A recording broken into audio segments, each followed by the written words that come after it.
Hello दोस्तों, welcome back to my YouTube channel coach life skills unlimited life skills hack series episode number 4। दोस्तों, इसके पहले हम लोगों ने जिन लाइफ स्किल्स हैक के बारे में बात की है उसमें से जो सर्वप्रथम था वो था the power of affirmation and the power of auto suggestions. फिर हम लोगों ने लॉ ऑफ अट्रैक्शन के बारे में समझा, राइट। एंड थर्ड एपिसोड जो हमारा था वो था कि कैसे हम अपनी लर्निंग को बढ़ा सकते हैं through observations, right. And this is the fourth episode in the same series, right. और आज के टॉपिक का हमारा जो शीर्षक है वो है how to think positive and eliminate negative thoughts, right. So जैसा कि टॉपिक से ही आप लोगों को क्लियर है, इस वीडियो में हम ये समझेंगे, इस वीडियो में हम इस लाइफ हैक के बारे में जानेंगे कि किस तरीके से हम लोग अपनी पॉजिटिव सोचने की क्षमता को बढ़ा सकते हैं, अपनी आदत को बढ़ा सकते हैं, इंप्रूव कर सकते हैं। और किस तरीके से जब हम इस चीज को बढ़ाएंगे, ऑब्वियसली हमारी जो नेगेटिविटी है, हमारी जो नेगेटिव थॉट्स को सोचने की जो आदत है वो अपने आप ही किस तरीके से ओवरकम हम लोग कर सकते हैं या उसको खत्म कर सकते हैं, राइट। तो इस टॉपिक पर आने के पहले let me share you some incidences because as you know, I am a certified life skills coach and executive coach. मेरे पास में बहुत सारे ऐसे कोचेस आते हैं कि who have undergone tremendous trauma और tremendous stressful situations. या तो situations वो होकर जा चुकी हैं उनके लाइफ से, या तो फिर अभी वो उस stressful situation का सामना कर रहे हैं। तो मैंने एक्चुअली इन लोगों का जो पैटर्न है उसको काफी डीपली स्टडी किया है।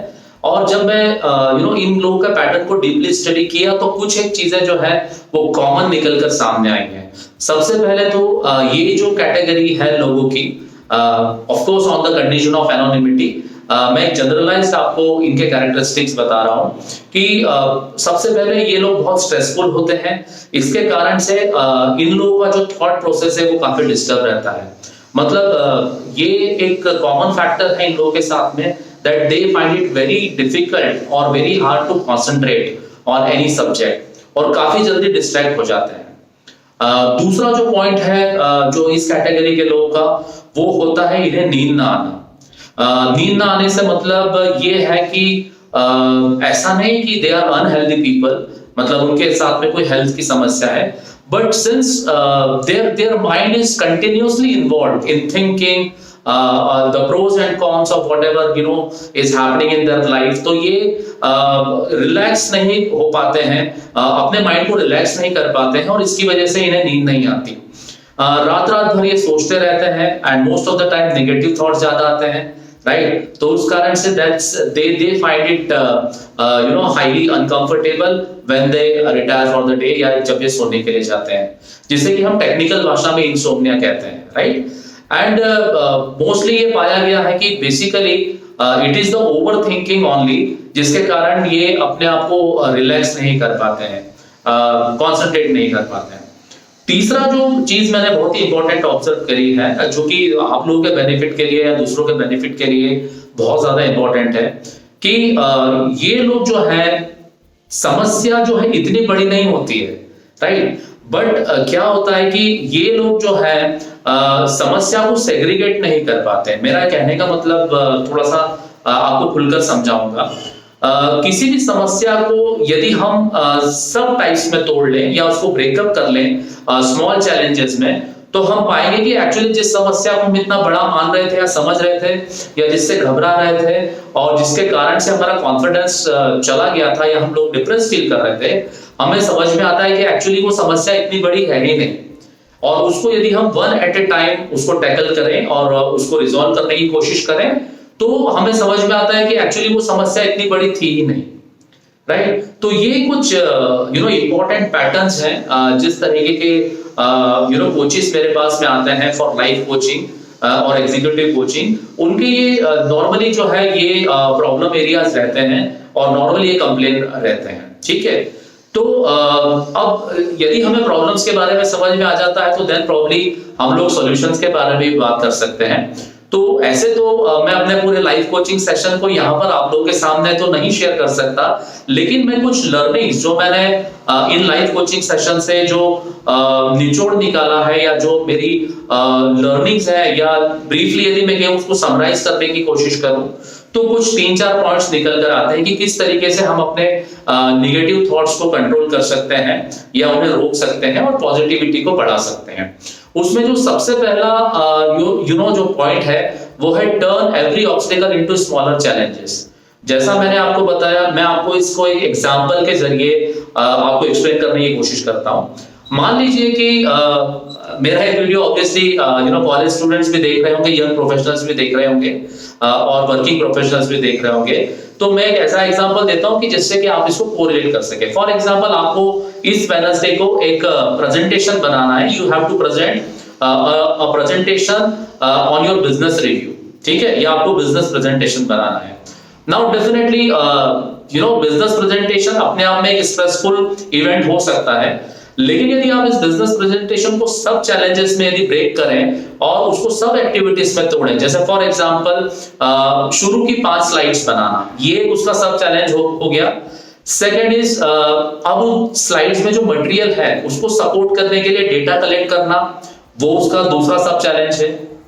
थर्ड इज कीवर्ड्स आइडेंटिफाई करना कि किस तरीके से जब आप एक स्लाइड से दूसरे स्लाइड में शिफ्ट होंगे तो वो कौन से कीवर्ड्स होंगे जिनको कि यदि आप यूज करते हैं या याद रखते हैं तो आपको वो कंटेंट याद आ जाएगा और आपको प्रेजेंटेशन के दौरान बोलने में आसानी होगी या उसको प्रेजेंट करने में आसानी होगी, राइट। फोर्थ थिंग, उसका पूरा कंटेंट क्रिएट करना। तो कंटेंट क्रिएट करने के लिए डिफरेंट सोर्सेज हो सकते हैं। आपके पास में कुछ डेटा माइनिंग हो सकती है, डेटा क्रंचिंग के कुछ सोर्सेज हो सकते हैं, उन सोर्सेज को आइडेंटिफाई करना, ठीक है, ये एक सब चैलेंज हो गया।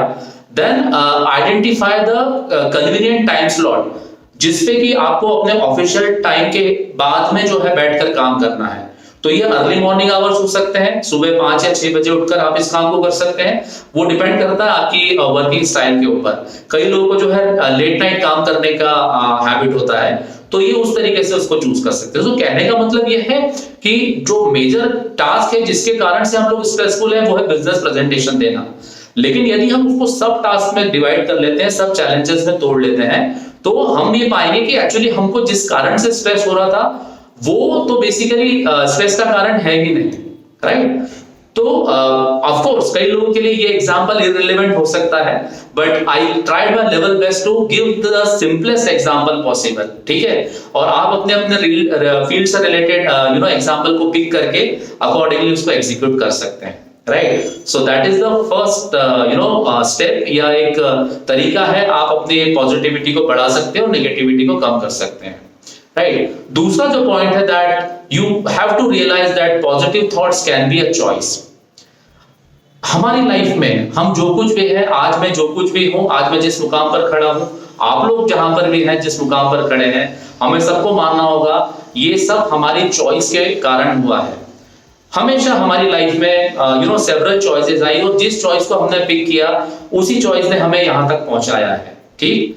सो ठीक उसी तरीके से हैप्पीनेस भी आप लोगों का एक चॉइस है, right. It purely depends on your mentality, on your mindset. आपका क्या माइंडसेट है और आप किस तरीके से हैप्पीनेस को चूज करते हैं, राइट। मेरा कहने का मतलब ये है कि हैप्पीनेस को कभी भी या पॉजिटिव थिंकिंग को कभी भी कंडीशन से नहीं जोड़ना चाहिए, राइट। जैसा कि most of the people think या सोचते हैं कि जब मेरे पास वो आ जाएगा तब मैं खुश होऊंगा, जब मेरे पास में वो नई कार आ जाएगी तब मैं खुश होऊंगा, मेरे बेटे का जब आईआईटी में सिलेक्शन हो जाएगा तब मैं खुश होऊंगा, right. So you should not attach a piece of condition to your happiness, या कंडीशन ऑफ पॉजिटिविटी ये नहीं होना चाहिए कि जब वो हो जाएगा तो मैं पॉजिटिव फील करूंगा।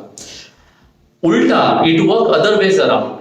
जब यदि आप पॉजिटिव होते हैं, आपके पास में पॉजिटिव वाइब्स होती हैं, आप हैप्पी होते हैं, तो चीजें जो है वो सारी पॉजिटिव आपके आसपास होने लगती है। ये हम ऑलरेडी लॉ ऑफ अट्रैक्शन में या पावर ऑफ अफर्मेशन में या पावर ऑफ पॉजिटिव थिंकिंग में ऑलरेडी देख चुके हैं, right. So you should not attach any conditional tag on your happiness, या आपकी पॉजिटिविटी के ऊपर कोई भी कंडीशन का टैग नहीं लगना चाहिए, right. Third is spend time with people जिन्होंने आपकी लाइफ में बहुत पॉजिटिव चेंज लाया है, and be grateful to them. अब आप बोलेंगे कि सर ठीक है, उन लोगों से मिलना तो बहुत अच्छी बात है जिन्होंने हमारी लाइफ में चेंज लाया है, पॉजिटिव चेंज लाया है, लेकिन ये बार बार ग्रेटफुल होने से क्या अचीव हो जाएगा? So please understand, being grateful, it simply means that when you are grateful to the God, when you are grateful to your relatives, when you are grateful to your guru or your mentor, basically a kind of positive feeling gets inculcated in your heart and in your mind, right? And in your soul also. तो जब हम किसी को के प्रति grateful होते हैं या जब हम किसी को धन्यवाद देते हैं तो ऑटोमेटिकली हमारे मन में जो है वो पॉजिटिविटी का भाव उत्पन्न होता है।